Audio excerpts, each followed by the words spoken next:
আল্লাহ রাব্বুল আলামিন বলেছেন, মা বাবার সঙ্গে খারাপ ব্যবহার করো না, ভালোবাসায় কথা বলো। ওয়াকুল লাহুমা কাওলান কারীমা, সম্মান সূচক কথা বলো। মা বাবার জন্য দোয়া করো আমার কাছে। কে বলতেছেন?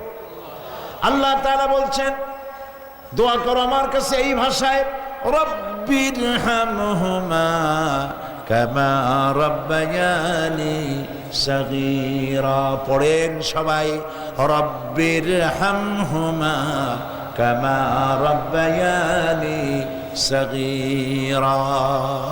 হায় আমার রব, আমার মা বাপ যেমনি ছোটবেলায় আমাকে অত্যন্ত যত্ন করে লালন পালন করেছে, আল্লাহ তাআলা তুমি দয়া করে আমার মা বাপকে তোমার রহমতের করে লালন পালন করো। সুবহানাল্লাহ। প্রত্যেক নামাজের পর সকলে এই দোয়া পড়বেন, মনে থাকবে।